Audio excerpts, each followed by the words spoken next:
Welcome to Eventful Endeavors, secrets to crafting the perfect celebration.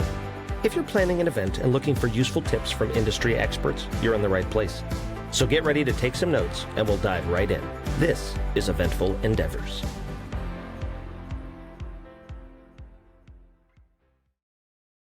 Well, hi, Jenna. Thank you for coming on to the Feel Like Some Fingers podcast, Eventful Endeavors. It's so good to have you.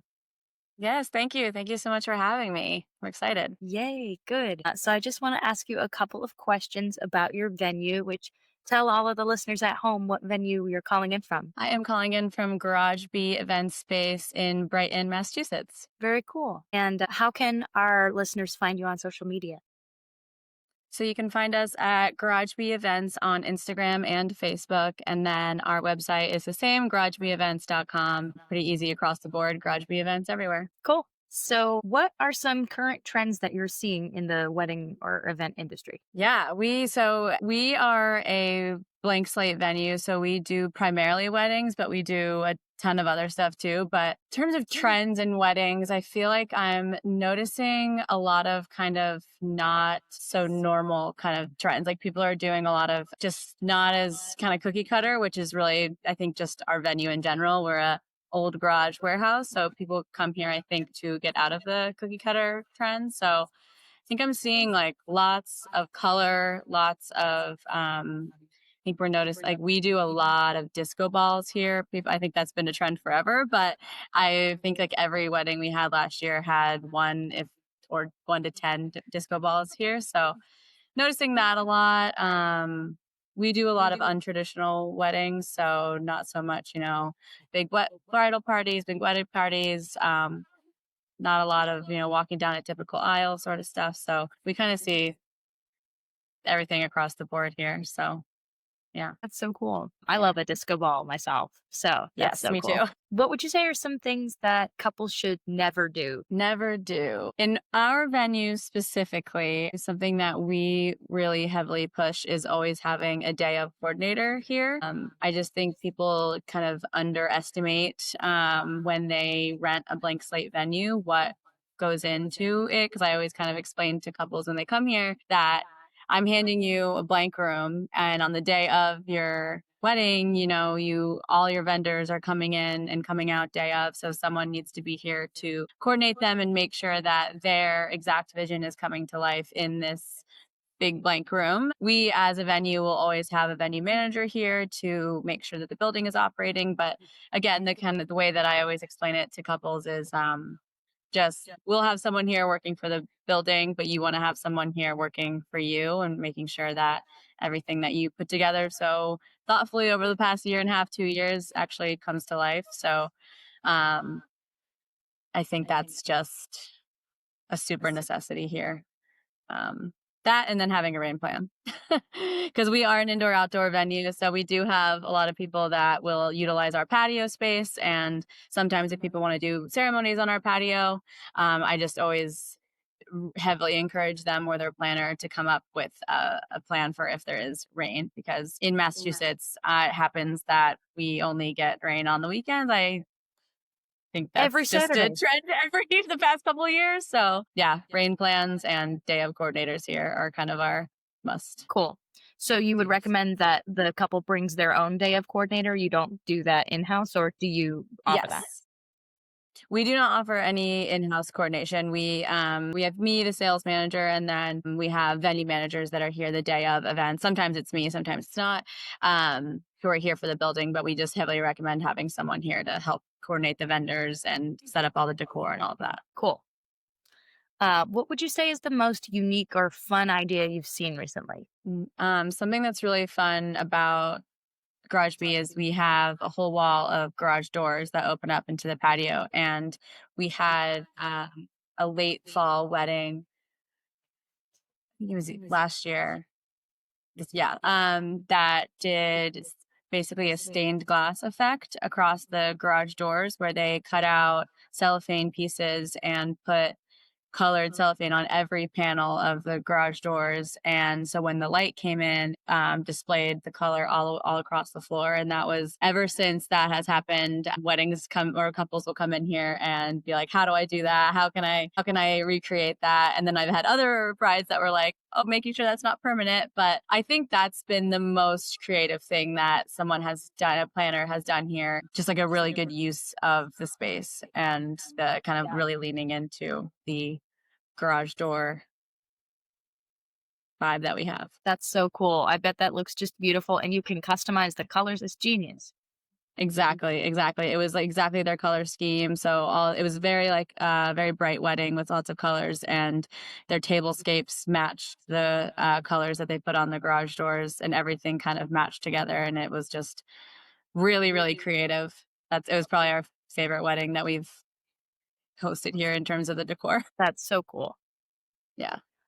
So tell me any advice that you can offer for somebody who's just starting out on their planning journey, maybe? I think, I mean, I'm biased because I manage a venue, but I think finding the perfect venue, I feel like should be top priority. I mean, I know like catering is important, all that, but I just think finding your venue, especially if you are thinking of going with a blank slate venue, because what I always recommend to the couples that come here is they come in, they'll see the space, and then I'll say, you know what we have here, so now go out and quote out some different vendors and see if what you are envisioning can come to life here, because I think that's the first step, is making sure you actually have a place to have your wedding. So I would say just kind of knock that out. And then also starting earlier than you think in terms of dates, because if you have I have kind of 50-50 of couples that come in that have a very specific date that they need. And then some that are just like, I want to get married in this month. I don't even care if it's a Saturday. Those are always great. But I do have a lot of people who come in, they're like, I need this date. And I had maybe sold that date early last year. So I just think if you're very specific about your date, to book a venue earlier than later, because people do book out further than you think. But at the same time, sometimes venues will have last minute availabilities on a Saturday that you wouldn't expect. So it's always worth reaching out. So No, that's a great idea. Yeah. I hope that's good you never advice. know. Oh, that's great advice. What about Garage B would you say makes you the most unique? Couple of things. I think our location is really fun. So we're on the site or the campus of the Charles River Speedway, which is like a mixed use community space that has a brewery, a cocktail bar, a coffee shop, a pizza shop, sake bar, and just like this big outdoor area. So and when people get married here, their guests will arrive early and then go up to the brewery or the sake place and have a pre-drink before they come here. Or we've had weddings who have arranged the wedding welcome parties with the brewery here, or had after parties at the cocktail bar here. So I think we're really lucky to kind of have like built-in pre and post like businesses around us that we also coordinate with. And then I think just the history of the place is really cool. It's this literally used to be a garage space. It was built in 1940. The whole site was built in 1899. This was built in 1940. Used to literally be a garage. Was an auto shop for a little while. So there's a lot of history. I just think it's just really fun, all the stories that are behind it. And then I think I've been here since we opened. I've seen probably 40 plus weddings here at this point, and every single one has been so completely different. I think that just a blank slate venue gives you a lot of flexibility to do exactly what you want. And us specifically being, the really leaning into the warehouse vibe, you can really lean into that. You can elevate it. You can really do whatever you want. So I think we are like truly, truly a blank slate in that aspect. So Very cool. Lots of fun, unique things about this place. Yeah, I love that history. That's so cool. Yeah, it's really fun. What would you say is your a current availability like? How far out are you guys booked right now? Yeah, I'm definitely noticing it's funny. I feel like we try to follow the trends with like when the engagement seasons are in terms of for weddings specifically, but we've sort of noticed we do a lot of bar and bat mitzvahs here as well. And so we noticed that the spring really fills up with those. And then we kind of go into wedding season by June, July. And then that's just what that is until the end of the year. So right now I would say about 50% booked up for 2026, and then still with some really prime weekends. And then 2027, I'm starting to get some inquiries for. I see more so that our bar and bat mitzvahs are booking 2 years out, more so than weddings, but I'm definitely starting to get some 2027 inquiries. But I have noticed, I would say in the last month, that the wedding specific leads are coming in pretty fast. For 2026. So I've been telling people as I tour, just if you have a very specific date, to kind of hop on it sooner than later, because it's not even a sales tactic. It's just that I've been seeing a lot of leads in the last couple months. And usually that comes more towards the end of the summer, but it's a little earlier this year. So again, just following the trends and trying to figure out when they're going to be that's kind of just the name of the game. But yeah. Cool. Could you give us like an average event size and cost at the venue? Yeah. Our maximum capacity is 240, but we have some suggested capacities based on your setup. So for weddings, we've learned over the past couple of years that 180 is kind of a sweet spot here. If you want to have a dance floor, buffet, bar, all of that. Also, that number fits pretty comfortably out on our patio space. So if you are doing ceremony to reception, you can have everyone fit pretty comfortably outside. With that, we have had up to 200 person weddings. Just you have to be those ones have been just different setups than a normal wedding would.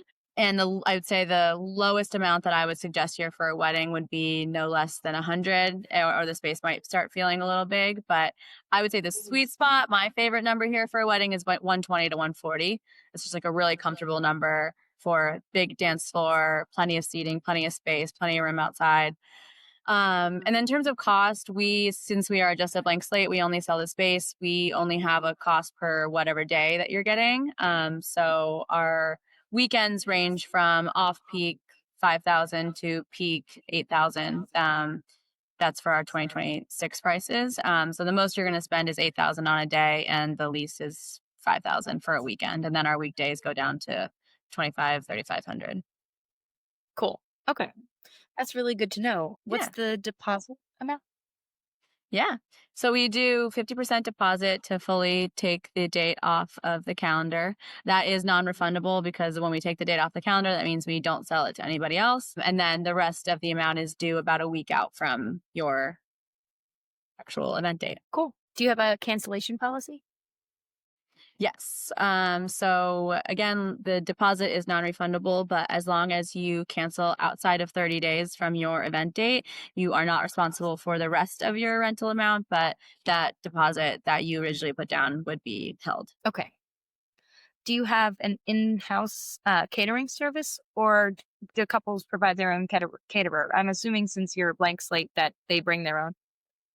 Yes, they bring their own. We do have a great list of preferred caterers. So it's 6 different caterers that we've kind of formed partnerships with over the last 4 years that we heavily suggest. It's not totally exclusive at this time, but because we do like to still be pretty flexible for people, but we do have a small fee associated if someone is going to bring a off-list caterer. Okay. So does that go across the board for vendors? Do you have like any vendors that you like, are couples like required to use them, or is there like a fee if they don't? Just with caterers, because that's just like the biggest thing in terms of kind of like what we have, what we don't have, not having a kitchen. And it's just, it takes up a lot of the sales manager's time. But we do have a list for everyone else. So we have great bar services. We can do food trucks here. So we have food trucks, floral, all of that. Those are not exclusive at all. It's just I will put someone on that list after they've worked here and have come suggested from the couple or person doing the events. As long as they have worked here, they would be on our list. I don't put anyone on our list unless I have actually worked with them here in our space. Okay, cool. What's the like bridal suite situation like? Do you have anything like that, or like a changing area? It's a great question. We didn't for most of the time that we've been open so far. That's definitely something that we were kind of lacking, especially with how many weddings that we do. But speaking of the Speedway, the place associated with us, we have a small area called the Annex that we have started using as a small event space. It's about 1,000 square foot, blank empty room, but it does have some nice kind of like movable couch furniture, like lounge furniture. So we've actually started using that space as an add-on to weddings or events that need that extra space. So it's only like $500 add-on. You get it for the whole time of your rental, and it is essentially an annex. It's about a 30-second walk from the garage, so it's not attached here, but it's a really great resource for couples who either want to use it for a getting ready space, for just a quiet area for the couple to be after they get married, or some people have used it as just a holding area for their bridal party before they walk down the aisle. So we've had people use it. We've only been able to offer it over the last 6 months or so, but most of my weddings this year coming up have added it on as just an extra resource. So we're really happy to have that. We didn't have that for a while, so it's really exciting. Yeah, that's great. That's such a great space. Yeah. Yes. Do you have any noise ordinances or curfews? So we're pretty lucky because, again, most of the businesses that are surrounding us are part of our community. So right now, with the entertainment license that we have to follow those ordinances after 11. So if we have an event with the garage doors up, we just have to have those doors go down by 11. You can still go as loud as you want inside, but we just have to follow, I think it's a 70 decibel limit after 11. From outside. So we don't internally have many outside of that. And as long as the garage doors are down, you really can't hear much after that. So Cool. It's great that you have that option to close them, because then you can keep the party going if there's a late wedding. exactly. Yeah. Cool. Do you have ample parking available, or is it complimentary?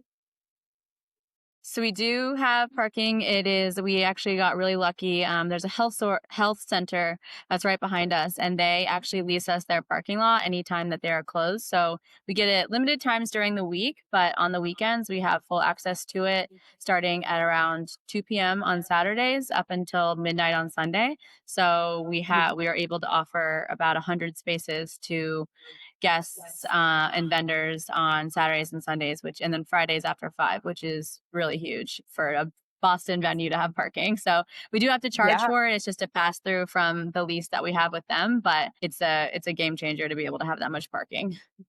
Yeah, for real. That's amazing, because Boston is the hardest place to park, especially that many people.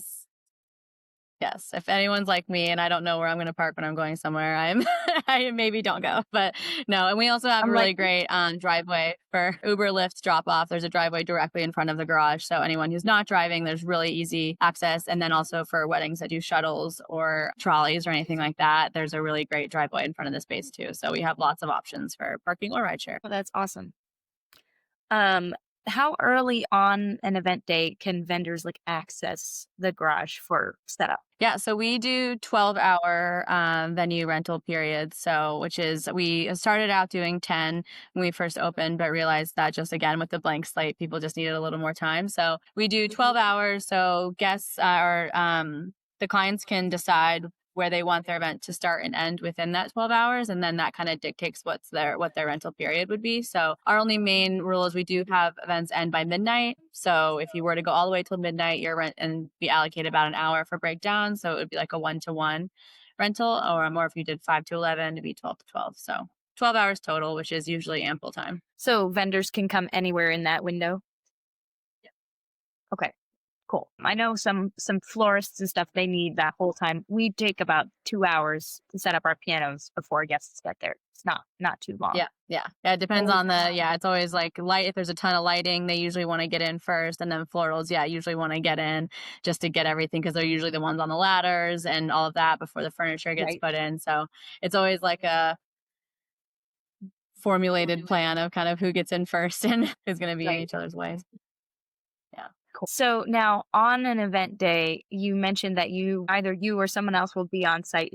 Are you the event coordinator then? No, so we kind of refer to ourselves as venue managers on the day of. So just to kind of delineate away from being the actual event coordinator for the day. So that's we'll always have a person on site, that they'll unlock the doors, make sure that the space is delivered in a nice condition to the client, be there for the vendors if they have questions about power, storage, making sure that the bathrooms look good and are stocked, and then just kind of being a resource throughout the day. We definitely will help if there are needs, from the planner or the coordinator, but we do not necessarily run timelines or send anyone down the aisle or anything like that. But always have somebody here to make sure that if there are any issues with the building or anything like that, that they can be answered. Cool.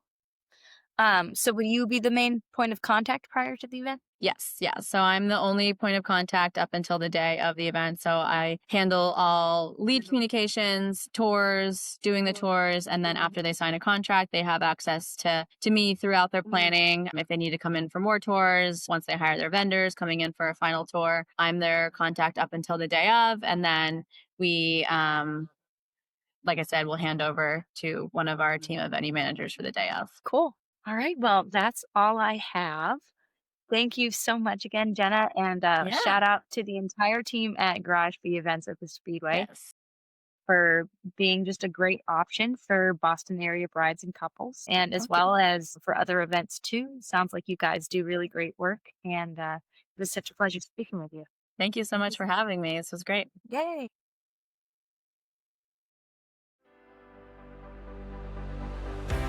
Thanks for listening to another episode of Eventful Endeavors, Secrets to Crafting the Perfect Celebration. We hope to have left you with some actionable ideas for your own event. If you like the show, please subscribe and definitely leave us a review. We read every comment. So until next time, happy planning and see you soon on Eventful Endeavors.